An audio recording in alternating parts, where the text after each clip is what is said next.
Salut tout le monde, c'est OB Challenger. Dans cette vidéo, nous allons voir comment créer soit un ISO Windows 10, soit une clé USB bootable Windows 10. Alors, pour ce faire, nous allons avoir besoin d'un utilitaire qui s'appelle Media Creation Tool. Nous allons directement le télécharger sur le site de Microsoft.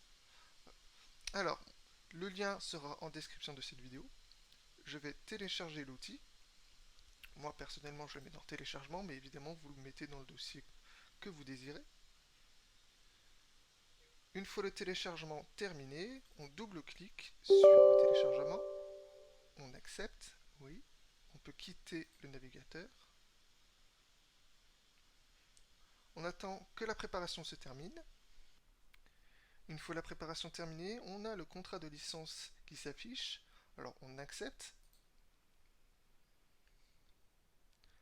On nous demande ensuite ce qu'on souhaite faire. Alors on peut mettre à niveau ce PC s'il n'est pas mis à niveau. On peut évidemment créer un support d'installation, que ce soit sur une clé USB, un DVD, ou alors on peut créer un fichier ISO. Un fichier ISO vous permettra évidemment de créer une clé USB ou un DVD avec des logiciels appropriés, comme avec Rufus pour une clé USB. Ou alors vous pouvez tout simplement utiliser l'ISO pour créer une machine virtuelle par exemple. Donc moi c'est ce que je vais faire créer un support d'installation. Ici, on nous demande la langue ou l'architecture et l'édition. Alors, par défaut, c'est celle du système sur lequel vous créez l'ISO. Moi, je vais laisser les options telles que recommandées, mais bien évidemment, si vous souhaitez une autre édition, vous avez qu'à modifier en décochant cette case. On fait suivant. Ici, on nous demande si on veut faire un média bootable avec une clé USB, par exemple, ou un fichier ISO. Moi, je vais faire un fichier ISO, mais évidemment, si vous voulez créer une clé USB bootable, vous restez ici, vous faites suivant, et vous aurez à à choisir le lecteur pour créer votre clé USB. Attention à ne pas vous tromper avec un disque dur qui serait, par exemple, branché en externe. Donc, moi, je vais choisir fichier ISO.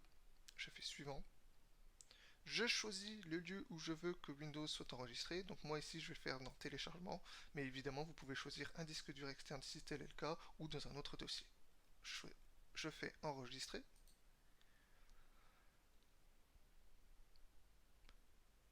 Là Windows va se télécharger, puis se créer le média. Donc ça peut prendre un certain temps en fonction de votre connexion internet, mais aussi de votre ordinateur.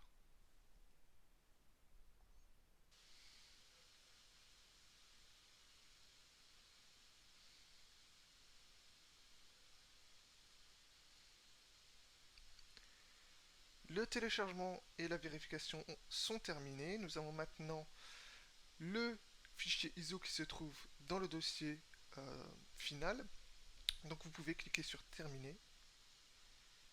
Nous allons aller vérifier que le téléchargement est bien fait et nous avons bel et bien ici notre fichier ISO. Si vous avez aimé cette vidéo, n'hésitez pas à mettre un j'aime, à commenter et puis on se retrouve bientôt dans une nouvelle vidéo.